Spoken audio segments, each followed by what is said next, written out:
Hi, this is Scott Miller. Welcome to my Top Performance blog. I am sitting here with Kathy Levinston, and you are with a program here in Virginia called Home for Good. Can you tell me a little bit about your program? We're a home-based service program for children and families. We work with kids who are at risk of removal from their homes due to emotional or behavioral problems. How many kids would you work with in a given year? Well, we haven't been open quite a year yet. Okay, all right. So this is a new program. It's a new program, yeah. Oh, okay. We'll be open a year in April. How do you get funding for a program like this?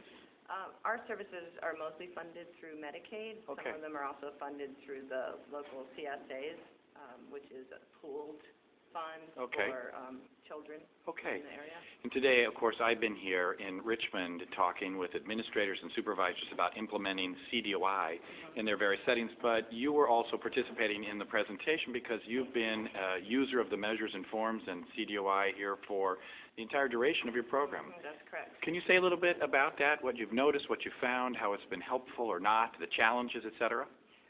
Yes, I can. Well, first of all, our program is really based on the principles of CDOI, among other things. Okay.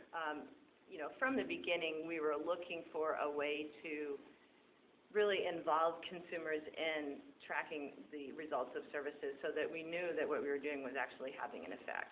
This was some kind of philosophical choice, or why, Kathy?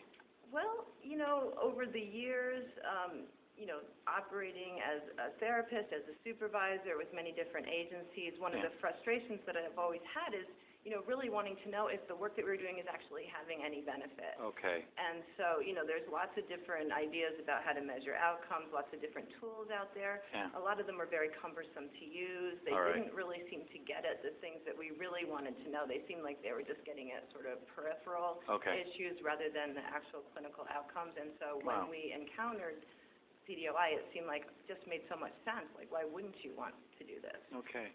How's it been in terms of implementation with your particular group that you work with? I think that we have been able to avoid some of the challenges that some of the more established agencies who try to convert to doing CDOI practice from, business as usual because we started up from the beginning. So even in terms of the way that we recruit staff, we look for people who are interested in measuring the outcomes. In fact, you were mentioning this, that you advertise positions that way. We Something do. like, are you interested in knowing how effective you are? Yes. And people actually respond to that? People actually respond to that, and I actually think that it improves the quality of the clinicians who apply to our program. Okay. And you're using an automated tracking system? Yes, we use My Outcomes, which is the web-based Now, wait a second. With kids that are sort of on the margin of society, this actually happens to work with them? Oh, they love it. How so? Because it allows them to measure whether or not services are working for them, whether they're achieving the goals that are meaningful to them, not just what the therapist thinks they should be working on. Okay. And funders, and how are they reacting to all of this, or is it? Well, our situation is a lot of our cases are Medicaid funded, so we provide outcome data to the referring agencies who continue to follow the cases, usually as a case manager, DSS worker, probation officer, and so forth. We don't provide outcome data to Medicaid. What's been the response of the data that you provide, say, to the referrers? They seem to like it. I mean, we've gotten the people that send cases to us, they tend to, refer to us again and again. Okay, they do. So it seems like they are liking to get that kind of feedback. And you're also using the measurement of outcomes as some kind of process improvement or for individual therapists. Is that true too? You were mentioning this? Yes, and even more than that, just in terms of our program as a whole, being able to look at what our overall results are and where we fall in terms of, are we an average in terms of all the other mental health programs? Are we above average? And right now we're above average. And, where do we want to get to? We want to be up there in the top, 99 percentile. And like I said, we've only been open about 10 and a half months, so we really do believe that we're going to get there. Yeah. But it allows us to track our progress towards our goals. What's been the toughest thing in terms of implementing the outcomes, or is there one?